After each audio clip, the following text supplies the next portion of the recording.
Hello student, welcome back to my YouTube channel. आज की इस वीडियो में हम लोग केमिस्ट्री का फर्स्ट चैप्टर का रासायनिक अभिक्रिया के एक टॉपिक को कवर करेंगे।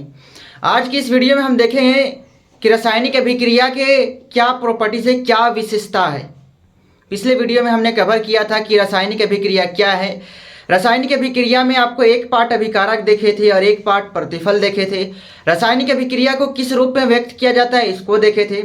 आज की इस वीडियो में हम लोग पढ़ने वाले हैं कि रासायनिक अभिक्रिया की विशेषता क्या होती है, और ये हमारा वीडियो नंबर 3 है केमिस्ट्री का।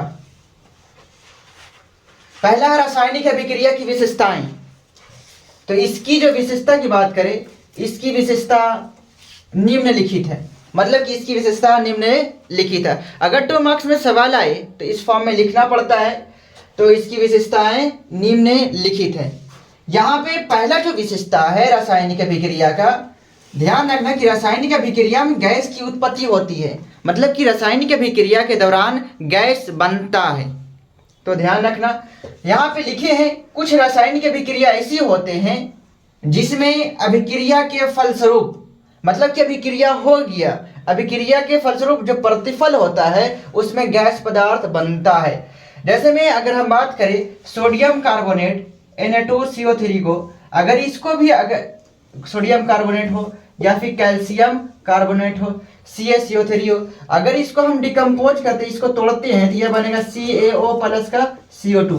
CO2 क्या होता है? गैस होता है। तो यहाँ पे देख पा रहे हो कि कैल्शियम कार्बोनेट ये अभिक्रिया के दौरान प्रतिफल में क्या निकल रहा है? गैस। तो बोलते हैं इसमें कि रासायनिक अभिक्रिया में जो पदार्थ है, रासायनिक अभिक्रिया में जो पदार्थ है अभिक्रिया के फलस्वरूप गैस भी उत्पन्न करता है। अब यहाँ पे कुछ ही रासायनिक अब जैसे में सब रासायनिक अभिक्रिया के दौरान कोई जरूरी नहीं है कि गैस निकलेगा। तो यहाँ पे हम मेंशन किया कुछ रासायनिक अभिक्रिया ऐसे होते हैं जिसमें अभिक्रिया के फलस्वरूप गैस उत्पन्न होता है। उसके बाद है अवक्षेप का बनना। सवाल उठता है कि अवक्षेप क्या है? अवक्षेप एक ठोस पदार्थ होता है जो रासायनिक अभिक्रिया के फलस्वरूप विलयन से पृथक हो जाता है। मतलब कि कुछ रासायनिक अभिक्रिया ऐसी होती है जिसमें रासायनिक अभिक्रिया के फलस्वरूप कुछ पदार्थ जो होता है विलयन से पृथक हो जाता है। मतलब कि अगर मान लिया जाए ये आपका सॉल्यूशन था, इस सॉल्यूशन में आपका देखा जाए, सॉल्यूशन बोले तो हिंदी में इसको कहते हैं विलयन। ये विलयन में कुछ पदार्थ ऐसा होता है कि रिएक्शन जब होता है, रिएक्शन के फलस्वरूप ये पदार्थ थोड़ा ठोस रूप में, ये आपका जो देख रहे हो ना, ये कंटेनर के पेंदी में आके जमा हो जाता है, एकत्रित हो जाता है और ये सॉल्यूशन से पृथक हो जाता है। तो इसको हम आगे पढ़ेंगे, अवक्षेपण अभिक्रिया में कवर करेंगे। तो बस यहाँ पर इसका गुण ध्यान रखना कि रासायनिक अभिक्रिया का दूसरा गुण, दूसरी विशेषता अवक्षेप का बनना। अवक्षेप क्या होता है? एक ठोस पदार्थ होता है जो रासायनिक अभिक्रिया के फलस्वरूप विलयन से पृथक हो जाता है।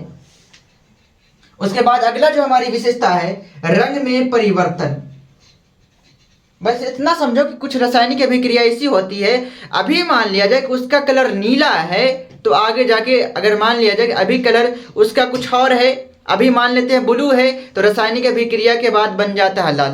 तो ये होता है कि रंग में परिवर्तन, कुछ पदार्थों का रंग में परिवर्तन होता है रासायनिक अभिक्रिया के फलस्वरूप। तो कुछ रासायनिक अभिक्रिया में पदार्थों के रंग में भी परिवर्तन होता है। उसके बाद है ताप में परिवर्तन।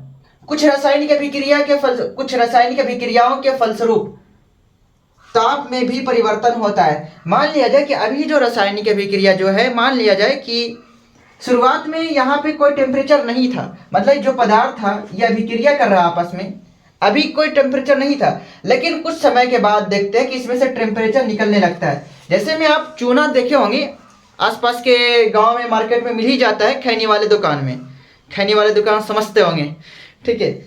तो चूना में जैसे हम पानी डालते हैं तो शुरुआत में जैसे चूना है उसमें आपका कोई भी टेम्परेचर नहीं था ज़्यादा, लेकिन जैसे ही पानी डालते हैं तो खौलने लगता है। खौलने के दौरान देखते हो ना, गरम गरम भाप निकलने लगता है, ठीक है। मतलब कि शुरुआत में जो ताप था, टेम्परेचर जो था, तापमान जो था, उसमें आपका कुछ नहीं था, लेकिन कुछ देर के बाद जब अभिक्रिया हुआ तो टेम्परेचर क्या हो गया, उसमें से टेम्परेचर निकलने लगा, भाप निकलने लगा। कुछ ऐसी भी होता है कि शुरुआत में गर्म था, बाद में जाके ठंडा हो गया। तो यही बोलते हैं ताप में परिवर्तन। कुछ रासायनिक अभिक्रिया के फलस्वरूप ताप में भी परिवर्तन होता है। हमारा लास्ट पॉइंट है अवस्था में परिवर्तन। कुछ रासायनिक अभिक्रियाओं में अभिक्रिया के फलस्वरूप पदार्थों के अवस्था, अवस्था का क्या मतलब हुआ, कुछ पदार्थ, जैसे हम क्लास 9 में पढ़ते हैं कि पदार्थ की जनरल 3 अवस्था पढ़ते हैं, एक ठोस अवस्था, एक गैस और एक द्रव।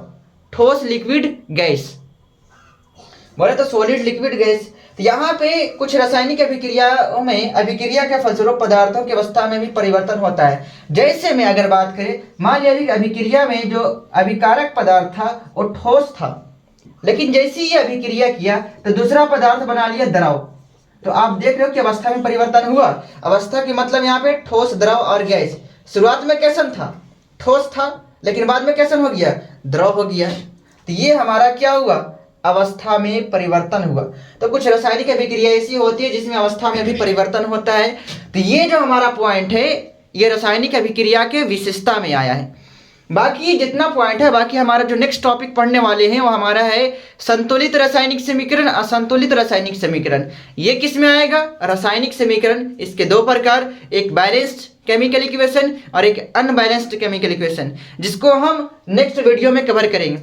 आज की इस वीडियो में हमने डिस्कस किया कि रासायनिक अभिक्रिया की विशेषताएं। बाकी आप इस वीडियो का, आप इसको स्क्रीनशॉट ले लें। बाकी हम मिलते हैं फिर नेक्स्ट वीडियो में।